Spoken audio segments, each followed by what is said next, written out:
كثيرا ما نسمع من يتفاخر بتحويل صحراء قاحلة إلى منتجعات سياحية مصطنعة، لكننا أغفلنا أن الجزائر تملك طبيعة بكرا أبدع الخالق في رسمها كلوحة فنية نعجز عن وصفها، بعد أن جمعت بياض شتاء واخضرار ربيع.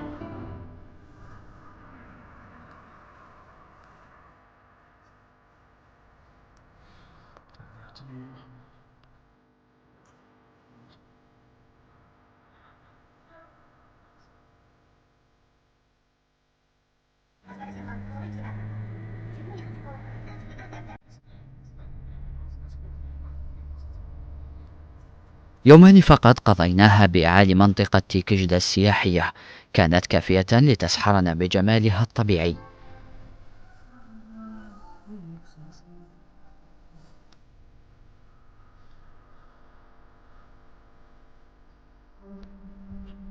فسواء كنت ممن يهوى المرتفعات الثلجية الشاهقة أو المناطق الغابية الخضراء، تفضل رياضة التزلج على الثلوج، المشي في المسالك الجبلية، كرة القدم أو حتى التنس، فما عليك سوى الابتعاد 20 كيلومترا فقط عن ولاية البويرة شرق الجزائر العاصمة لتجد نفسك داخل لؤلؤة الجزائر تيكشتا.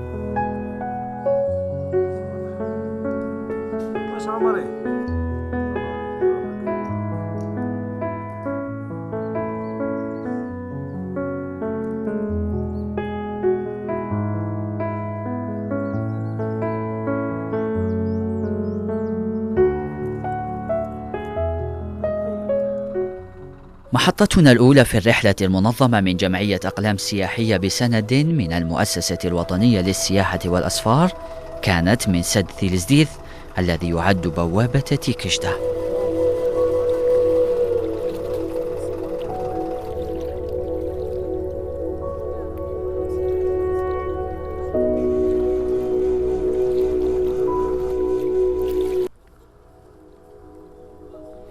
لنواصل بعدها صعودا إلى المركز الوطني للرياضة والترفيه لتيكجدا، ساعة للنزول بفندق جورجورا الذي يعد من أبرز مراكز الإيواء بالمنطقة لما يقدمه من خدمات راقية للمقيمين به.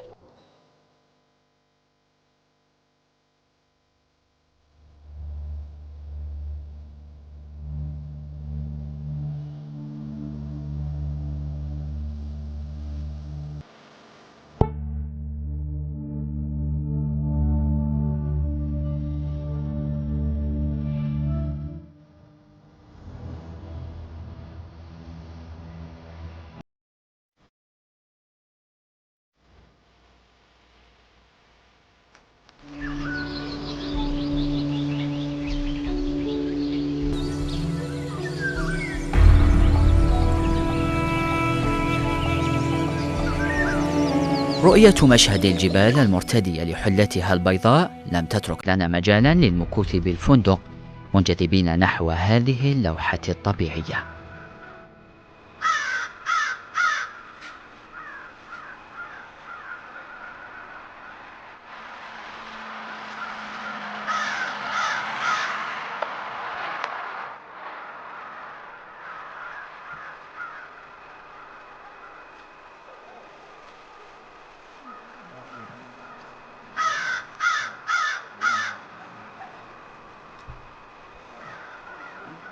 هذه القمم تدعى شرفات أسويل على ارتفاع 1800 متر بأعالي جبال جورجورا.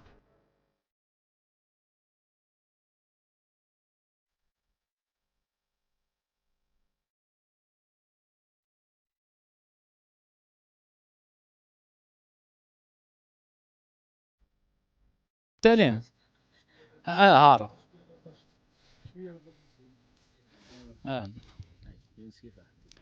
يونس بن شلبي. يونس بن شلبي، الأمين العام للجمعية الوطنية للإعلاميين المتخصصين في السياحة، اختصارا أقلام سياحية. الهدف تاعنا من الخرجة السياحية هي تشجيع السياحة الداخلية وتشجيع العائلات الجزائريه على اكتشاف المناطق الجزائريه بامكانيات خفيفه. في الوقت الحالي كاين الروندوني، وكاين السياحه الجبليه، كاين السياحه الايكولوجيه في وقتنا الحالي. وبهذه المناسبه نوجه دعوه للعائلات الجزائريه لاكتشاف المنطقه، والمنطقه امنه ومنطقه سياحيه بامتياز، وكل المرافق متواجده والخدمات كاين. الارتفاع الشاهق الممزوج بثلوج تغطي المنطقة لم تمنع الأسر على الوصول للقمة. التيك c'est une région là où on se ressource. يعني حنايا après le travail الاخر on préfère venir ici pour la détente. Un paysage comme ça on peut pas le trouver ailleurs على بالك.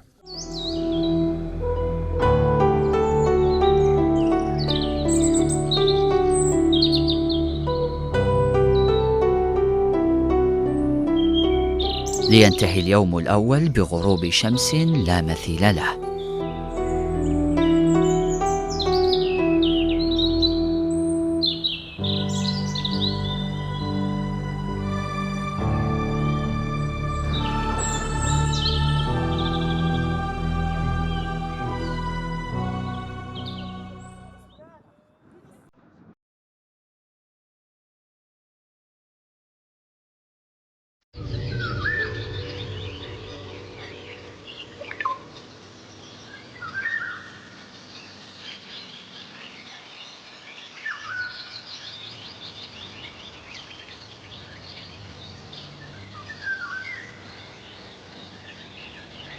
لكشف خبايا جبال تيكجدا اخترنا أن يكون برنامج اليوم الثاني مخالفا لسابقه، خاصة مع الجو الربيعي السائد.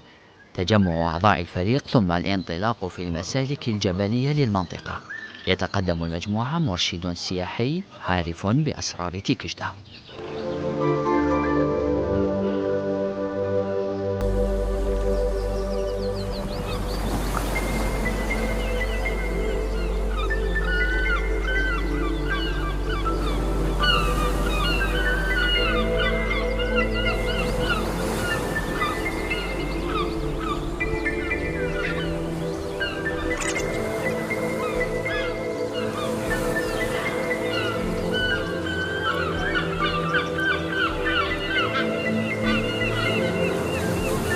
نجد أنفسنا داخل واحدة من أروع الغابات العذراء في العالم.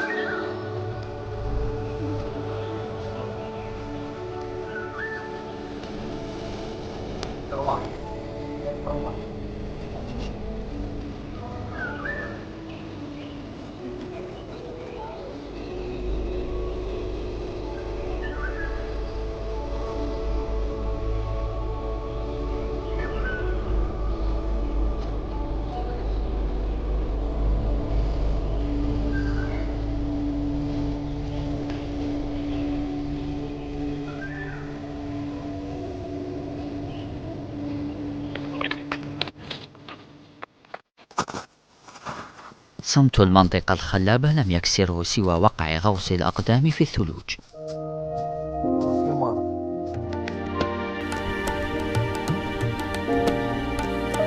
ساعتان من المشي نصل بعدها لقمة تيغوناتين على ارتفاع 1900 متر.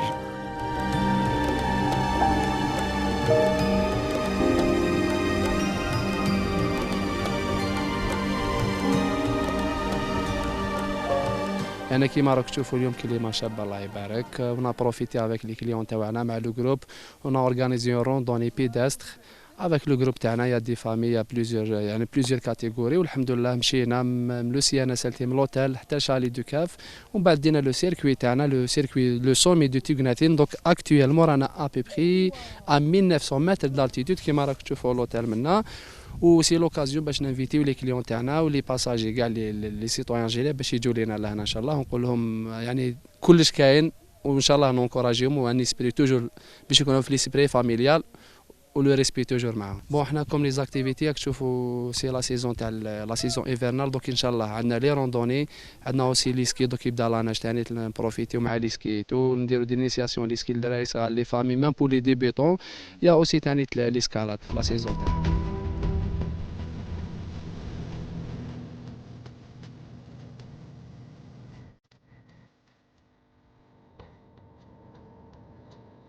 طريق العودة كان أكثر إثارة، حيث التقينا بمجموعة من الشباب تقوم كل نهاية أسبوع بالتخييم بقلب جبال تيكشتا.